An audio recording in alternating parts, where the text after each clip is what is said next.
every day millions of people get x-rayed and they don't even know that this machine right here, which looks like a light bulb, is actually a very complex machine that is basically the Willy Wonka chocolate factory of x-ray photons. So today I'm going to be talking about the x-ray tube assembly, the cathode and anode side.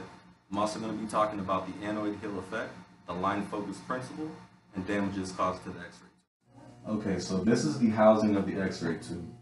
In fact, this is actually inside of here.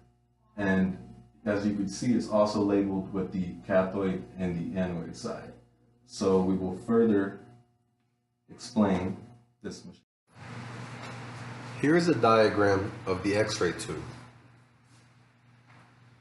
The X-ray tube is basically a factory for photons. It is divided into a positive anode side and a negative cathode side. The cathode side is composed of the focusing cup and filament, while the anode side is composed of the anode stem, the anode target, the rotor, and the stators. Now, to break it down further, I will talk about the anode side. The anode side is composed of a tungsten anode disc. Tungsten is the material used to create the disc because of its high Zeph number of 74 and has an extremely high melting point. The anode disc or target generally has one or two focal points depending on the number of filaments. The anode target angle cannot be changed, and therefore for diagnostic purposes the most common angle is 12 degrees.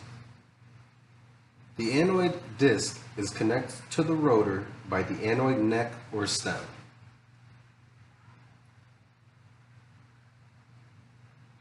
The stem and ball bearings help dissipate heat since the rotor works by converting electrical current into mechanical energy, which creates heat. The rotor turns the anode disc between 3,000 to 10,000 times per minute. Outside of the glass envelope are the stators. The stators are electromagnets. An AC current to the stators creates a changing positive to negative magnetic field, which through induction increases the speed of the rotor. The cathode side consists of the focusing cup and inside the filament. The focusing cup is made up of nickel and is the most negative part of the X-ray tube because of the bias focusing cup principle, which refers to making the cup more negative than the filament to narrow the electron beam at the anode disc.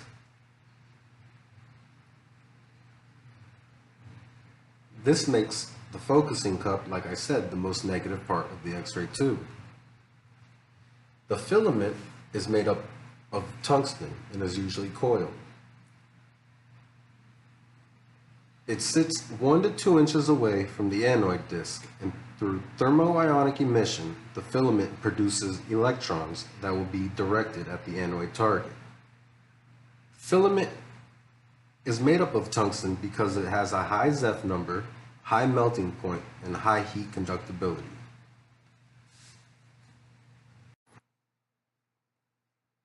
As I mentioned, the stators were outside of the glass envelope. So what is the glass envelope? The glass envelope is just as important as any other part of the tube. It houses everything but the stators and dielectric oil. It serves two primary functions for X-ray photon production. The first is maintaining a particle-free vacuum environment inside, which allows the electrons to flow and photons to be produced. The second is the port window, as you can see here,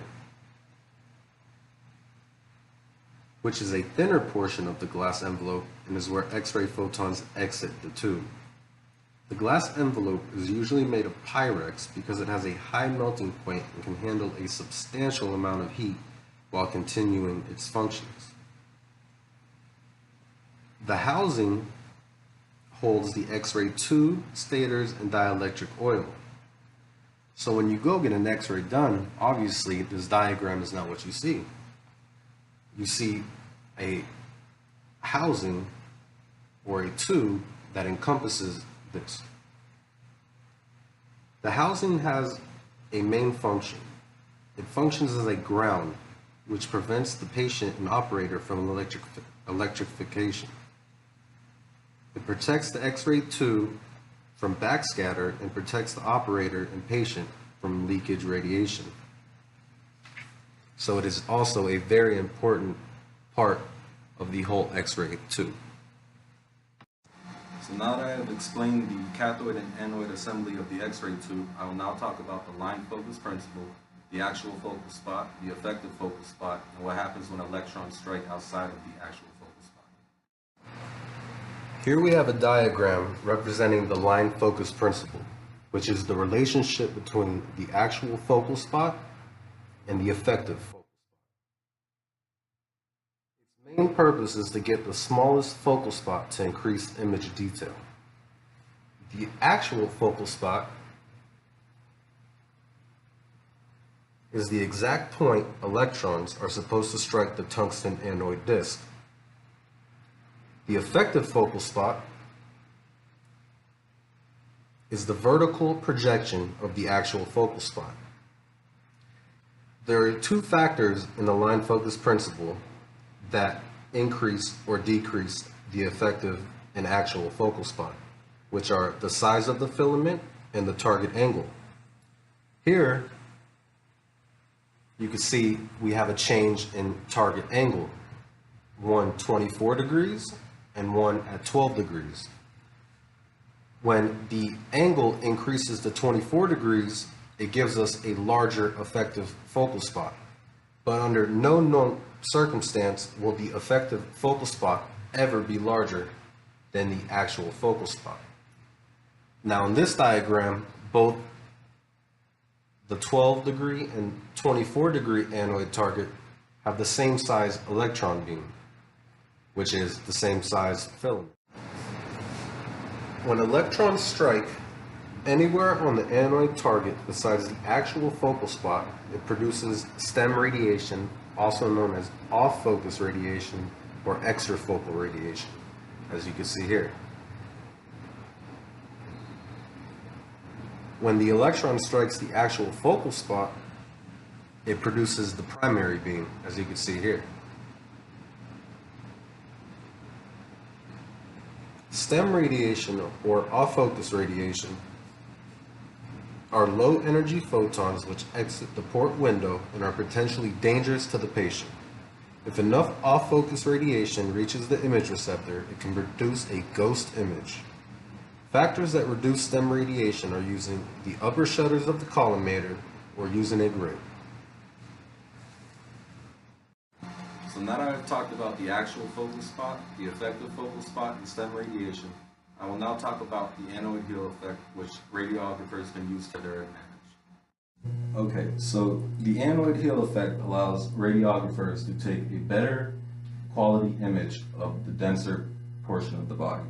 So see, if we were taking an x-ray of the abdomen, we would actually have the thicker part of the abdomen towards the cathode side and the less dense part towards the anode side.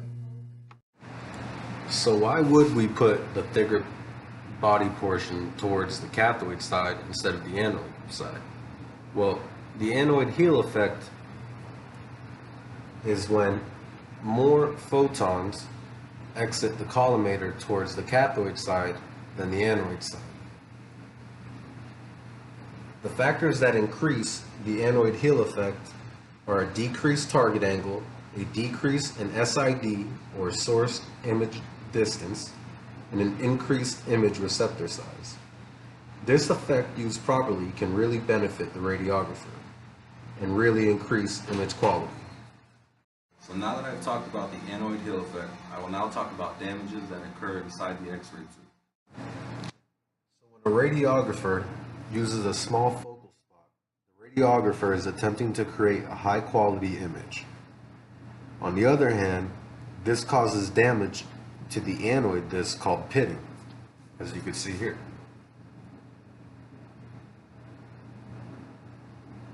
Pitting is defined as tiny pits on the anode track caused by a small focal point that repeatedly concentrates many electrons onto one spot on the anode target.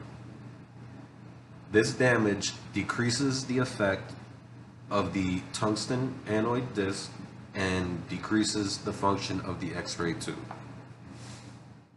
Okay, to prevent X-ray tube cracking, there's just these very simple steps that you have to follow in order to warm up the tube, so the glass envelope or anode target does not crack during the first exposure, since a massive amount of heat is dissipated during every X-ray exposure. Another type of X-ray tube damage is called melting. Melting occurs when an excess amount of heat on the anode target during exposure causes a confined part of the tungsten anode to melt, as you can see right here.